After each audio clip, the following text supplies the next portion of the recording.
Welcome to this video. Today we dive into the world of money using ideas from the book Personal Finance for Dummies by Eric Tyson. Think of this as a secret map, but instead of treasure in a box, the prize is knowledge that could protect you, your family, and your future. Picture this scene. A family sits at the table, dinner is served, laughter, stories, daily events, but one subject is missing. No one dares to speak about it. That subject is money. Money sits there like a ghost. Everyone feels it, but no one mentions it. It is invisible and yet powerful. Why is this silence so dangerous? Because silence means ignorance. When children grow up in houses where money is never discussed, they are left to guess. And guesses are often wrong. They grow up thinking money equals problems, money equals anger, money equals stress. They see fights about bills, hear whispers about debt, feel the tension in the air, and their brain records one clear message: money destroys peace. That belief follows them for life. This silence is not harmless. It becomes a curse passed from generation to generation. Parents don't talk, children grow up confused. Those children become adults and they repeat the same cycle. It's like a broken chain that nobody repairs. Each link gets weaker, and one day the whole chain breaks. Families fall into the same traps again and again. Now imagine a young person holding their very first credit card. The plastic is shiny. It feels powerful. It feels like free money. They swipe it for clothes, gadgets, even a vacation. No one told them the truth. Behind the curtain waits a monster. That monster is called interest. Interest is the extra money you must pay when you borrow. If you spend $100 with 20% interest, you don't just owe 100. You owe 120. And if you don't pay, the monster grows bigger. Each month it eats more of your money until it devours your freedom. Why does this happen? Because no one warned them. Silence opened the door and the monster walked in. Sometimes silence is replaced with habits. Parents may not explain money, but they show behavior, and behavior can be toxic. One parent may spend money to feel better after a bad day. They shop, they treat themselves, they buy things they don't need. The child watches closely and learns, when I'm sad, I spend. Another parent may chase quick riches, jumping from one risky scheme to another, lottery tickets, wild investments, dreams of instant fortune. The child learns, this is what adults do with money. Both lessons are dangerous. Both are built on sand. In other families, parents are too strict. They count every penny. They never allow treats. Children feel deprived. And when those children finally make their own money, they swing to the opposite extreme. They spend wildly. They buy expensive gifts for themselves just to escape the memory of being denied. One extreme creates another. Silence and imbalance control both sides. The truth is brutal. Silence about money does not protect anyone. It leaves people unprepared. They learn about credit cards only after drowning in debt. They discover the pain of living paycheck to paycheck only after years of stress. They see marriages collapse, friendships end, and health decline, all because nobody dared to speak openly about money. But here's the hopeful part. It is not your fault. Schools rarely teach personal finance. Many parents never learn themselves. But the moment you realize this, the moment you see the silence, you hold the key to breaking it. You can talk about money, you can ask questions, you can learn, and knowledge destroys fear. Money is not evil, it is not shameful, it is a tool, like fire. Fire can burn, but fire can also give light and warmth. The silence kept you in the dark. Learning is the spark that can light the flame. So remember this, silence is a locked door. Behind it lies freedom.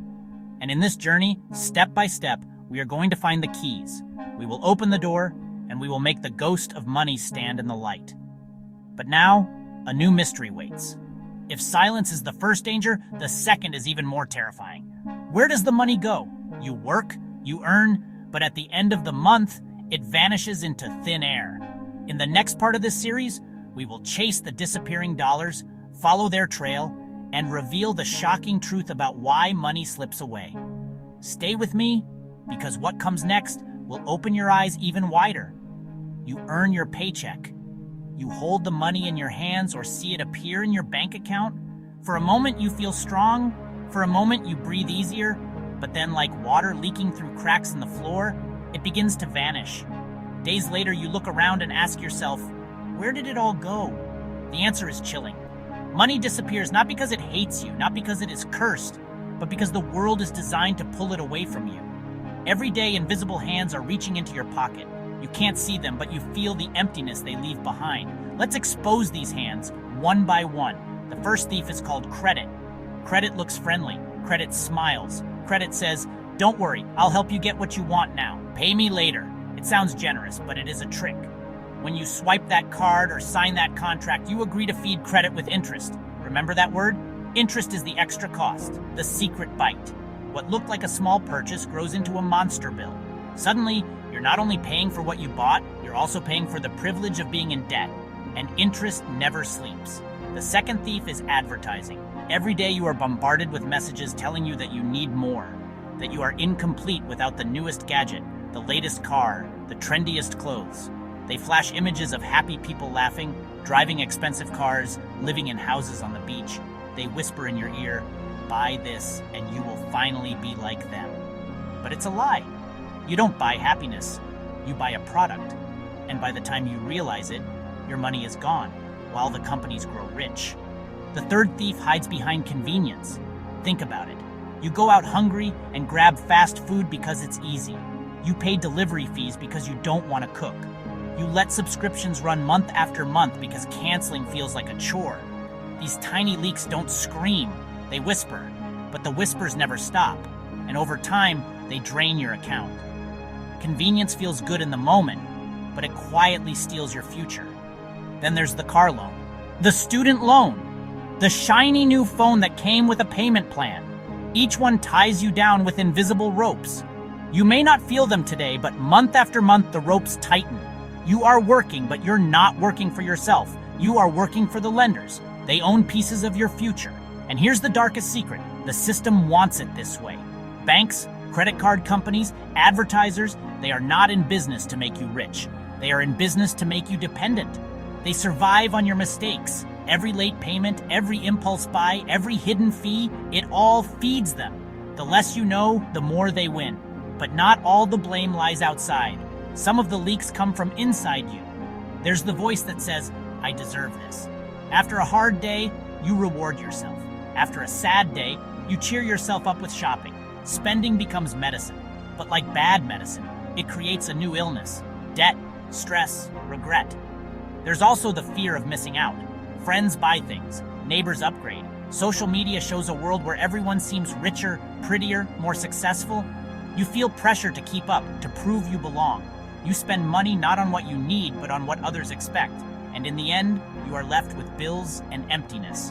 Now pause for a moment. Imagine your money as soldiers in an army. Every dollar is a soldier ready to fight for your future. But if you don't command them, if you let them wander, they will desert you. They will fight for someone else. Companies, banks, advertisers, they are generals waiting to steal your soldiers. And once they are gone, you cannot win the battle of life. So how do you stop the leaks? First, you must see them. You must look at every expense with clear eyes. Track your money. Write it down.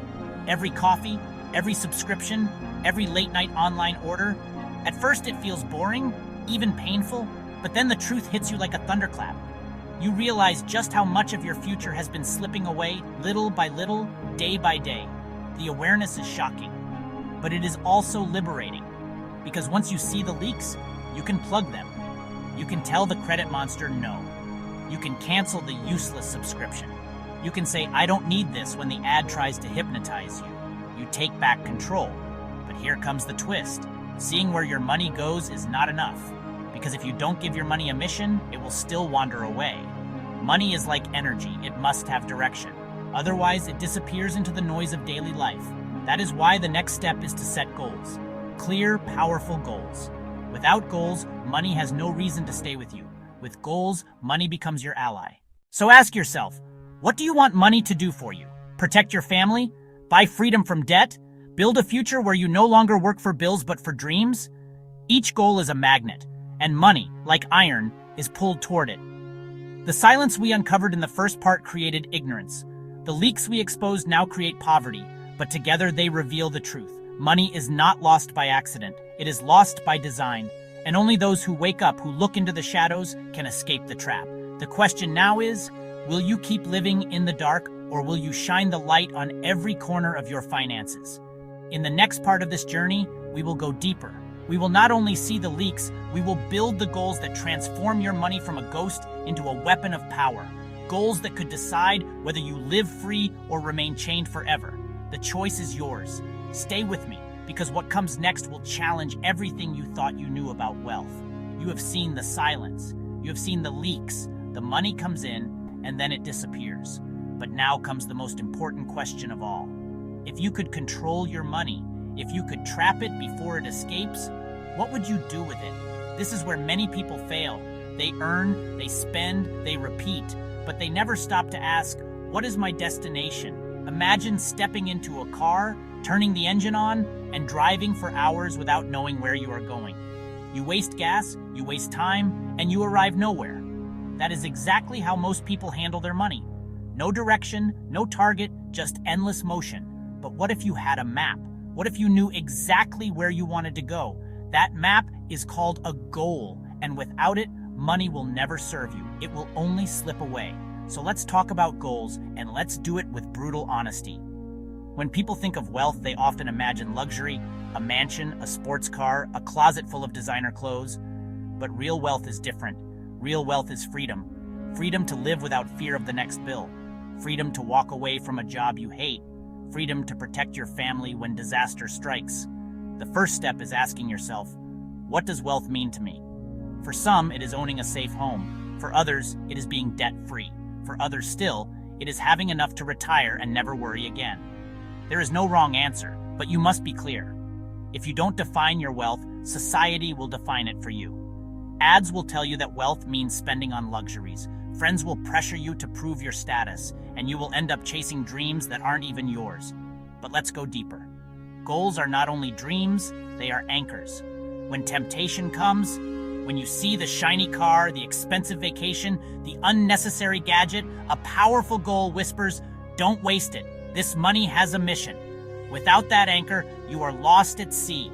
With it, you hold steady, no matter how strong the storm. Now imagine dividing your goals into layers. The first layer is survival, paying bills, buying food, keeping a roof over your head. The second layer is security, building an emergency fund, saving for healthcare, protecting against surprises. The third layer is growth, saving for retirement, investing for the future, building wealth that multiplies. And finally, the fourth layer is dreams, buying a home, starting a business, sending your children to college, traveling the world. Each layer is built on the one before. Skip the foundation and the house collapses. One of the most powerful goals you can create is the emergency fund. Think of it as your shield. Life is full of attacks you cannot predict. Job loss, car accidents, medical bills. Without a shield, a single strike can destroy everything. With a shield, you survive and keep moving forward. Experts say you should save 3 to 6 months of living expenses. That sounds heavy, but you don't need to do it overnight. Every dollar saved is one brick in your shield. And over time, your fortress grows. Another crucial goal is retirement.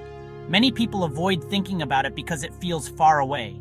But here's the shocking truth. The later you start, the harder it becomes. Imagine planting a tree.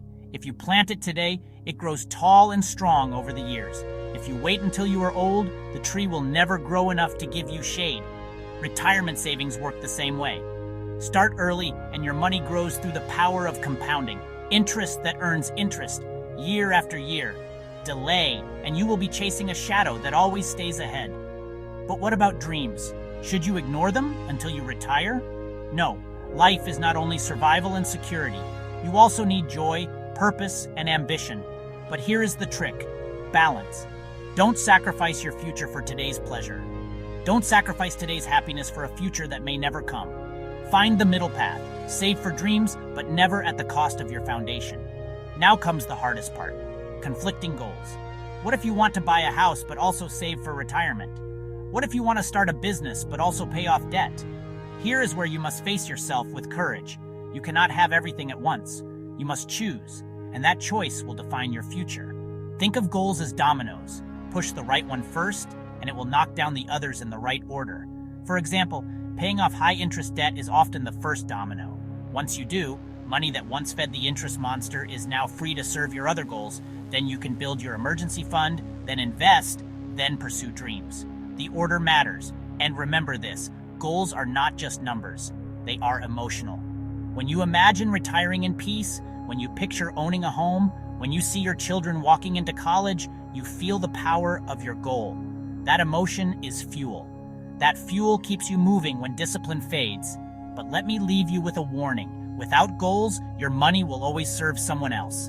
It will serve the bank through interest. It will serve the companies through advertising. It will serve strangers, but never you. Goals are the chain that ties your money to your dreams. So what will you choose? Will you let money slip away into nothingness? Or will you give it a mission so strong that nothing can break it? The silence of money left you blind. The leaks of money left you weak. But now, with goals, you have a weapon. In the next part, we will go even deeper. We will look at debt, the silent enemy that chains millions of people. We will learn how to fight it, how to break it, and how to finally walk free. Stay with me. The battle is about to get even darker. Debt. The word itself feels heavy, like iron chains wrapped around your body. For millions of people, debt is not just a financial problem, it is a prison. It controls your choices, steals your sleep, and whispers in your ear every single day, "You owe me." But how does this enemy capture so many? How does it turn free people into servants? Let's rip away the mask and look debt in the eye. Debt usually begins with a promise that sounds sweet. The credit card says, buy now, pay later. The car loan says, drive today, worry tomorrow. The student loan says, education is the key, just sign here. And for a while, life feels easier. You have what you want even if you cannot afford it. But then the bills arrive, and with them comes interest, the parasite that never stops feeding. Interest is the poison in the bloodstream of debt. It takes a small amount and makes it larger, month after month. If you owe $1,000 on a card with a high interest rate, it can double, even triple, if you don't pay fast. The banks know this. In fact, this is their business model. They don't want you to pay everything on time. They want you to pay forever. Now picture this. Every time you swipe your card without paying it in full, you are not buying clothes or food or gadgets. You are buying time, borrowed time. And that time comes at a brutal price. You are not just paying for your purchase, you are renting your own future. Debt doesn't only drain your wallet, it drains your spirit. Couples fight, families break, people feel shame so deep they cannot talk about it. They hide bills in drawers, they avoid phone calls, they lose sleep. Debt turns ordinary lives into nightmares. But here is the cruelest trick of all. Society normalizes debt. Car commercials proudly display monthly payments. Universities tell young people to borrow tens of thousands without blinking. Credit card companies flood your mailbox with offers. Debt is painted as normal, as sophisticated, even as necessary. But it is not. Debt is not freedom. Debt is slavery dressed in modern clothes. There are two kinds of debt. The first is bad debt. Credit cards, payday loans, consumer loans for things that lose value the moment you buy them.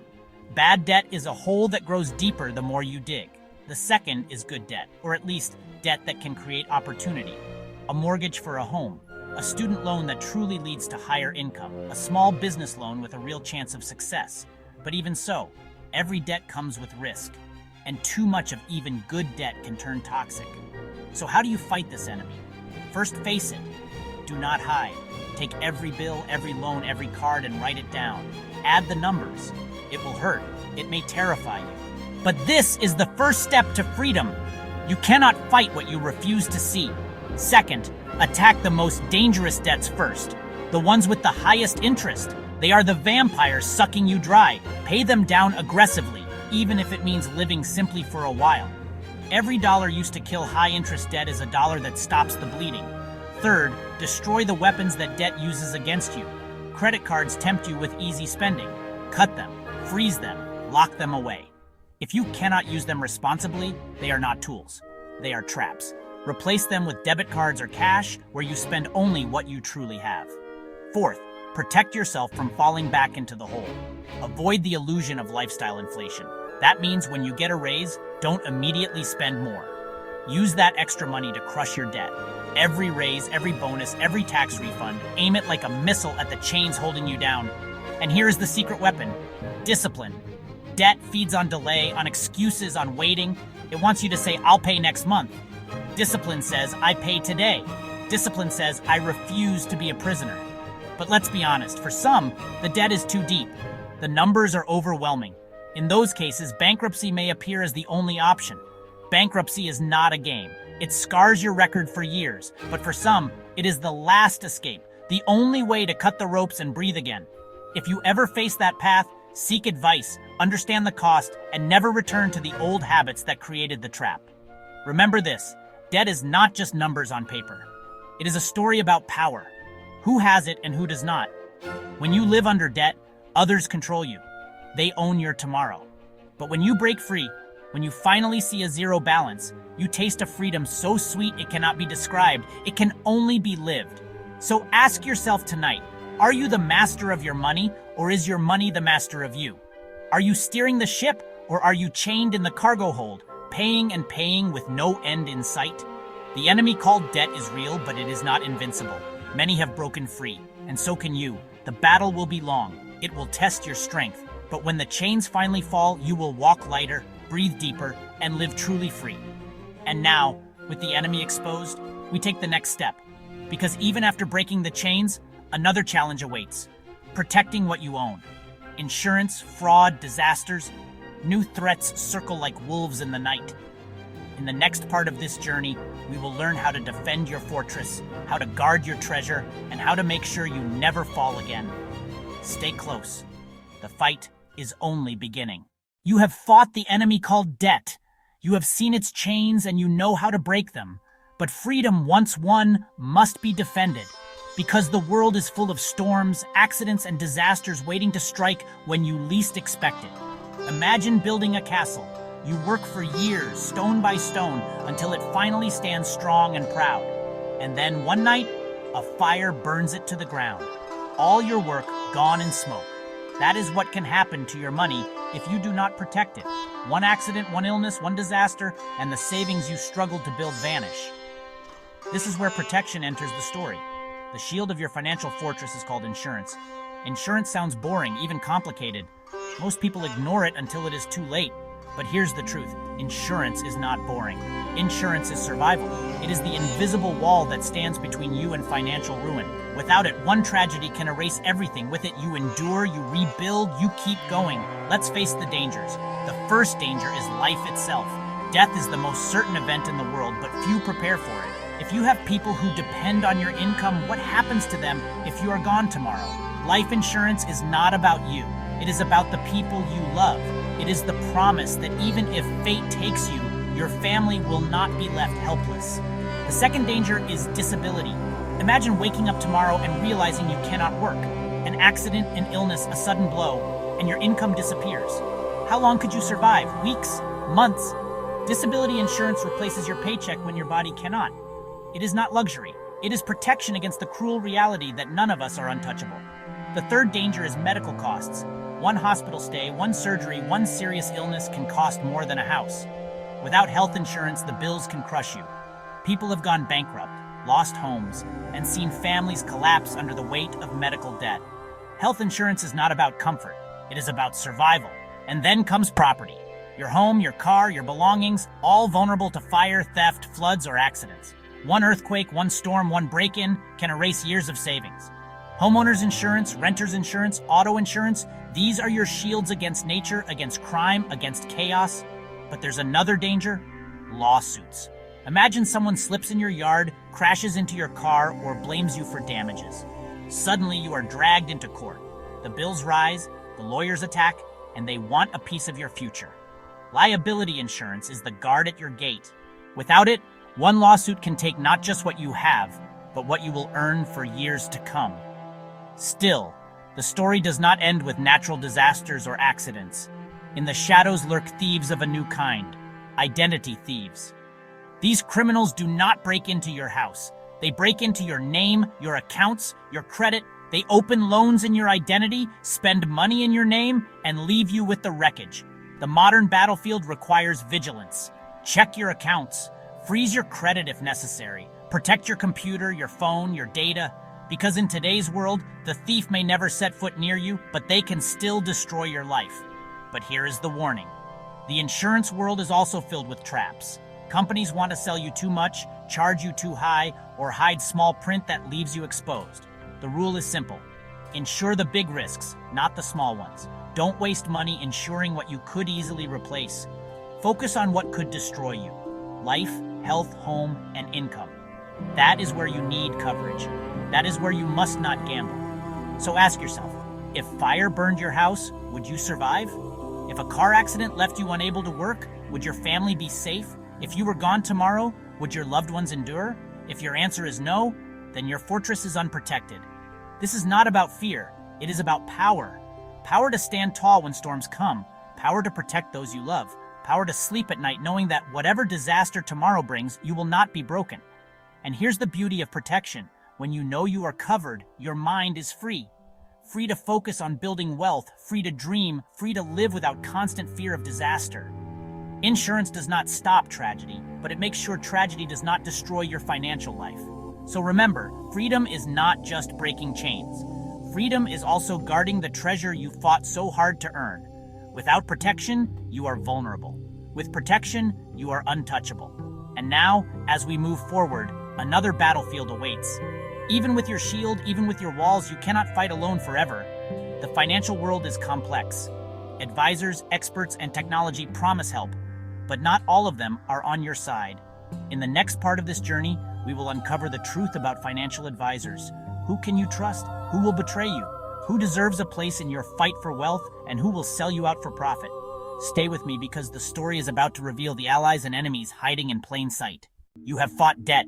You have built your fortress. You have raised your shield of protection. But now another challenge stands in front of you. A challenge that is more dangerous because it hides behind a smile. It hides behind promises. It hides behind the mask of friendship. I am talking about financial advisors. The financial world is a jungle.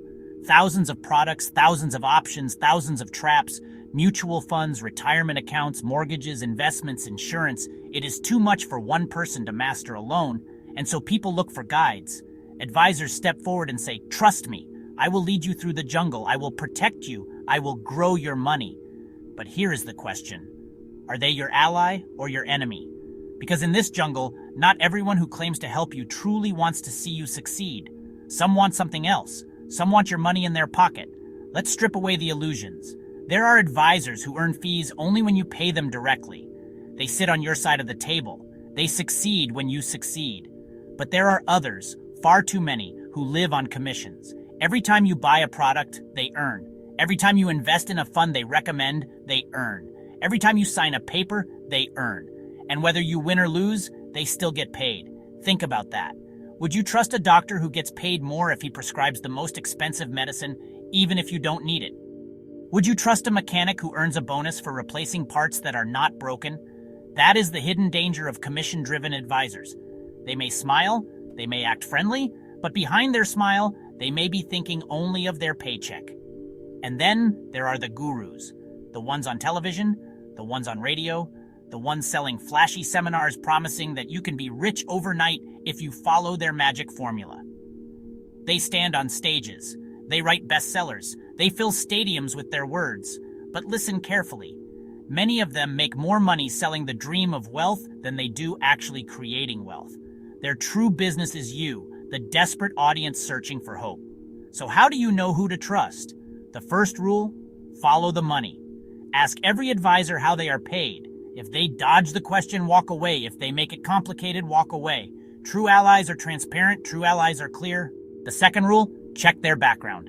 An advisor with no track record, no history, no credentials is a red flag. If you cannot find their past, their story, their education, be suspicious. A real ally has nothing to hide. The third rule, test their advice. If all they recommend are expensive products that lock your money away, beware.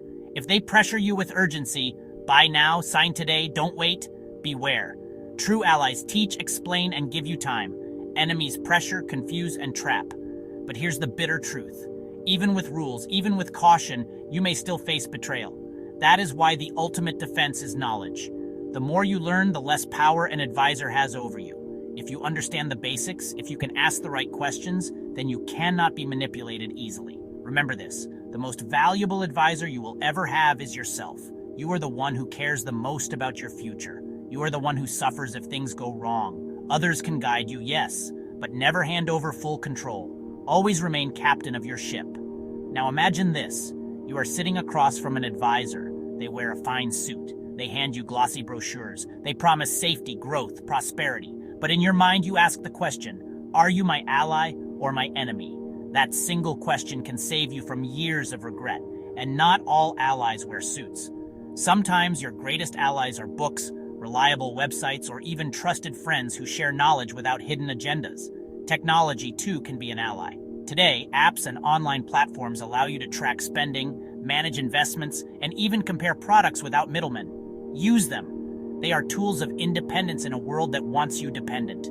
The jungle of money is dangerous, yes, but once you learn to identify allies and expose enemies, you move with confidence. You no longer follow blindly, you lead. You no longer depend on promises, you demand proof. So remember this, advisors are not gods, they are humans. Some honest, some corrupt, some teachers, some sellers. Never forget to ask who benefits more, you or them. If the answer is not clear, step back. Protect yourself, because in the end, the journey of wealth is personal. No one will care for your future as much as you. Allies may walk beside you, but you must always keep your hand on the wheel. And now, with the masks pulled away, we face the final act of this story. Even with goals, protection, and guidance, there is still one enemy left: the world itself. The economy, the media, the endless noise of information.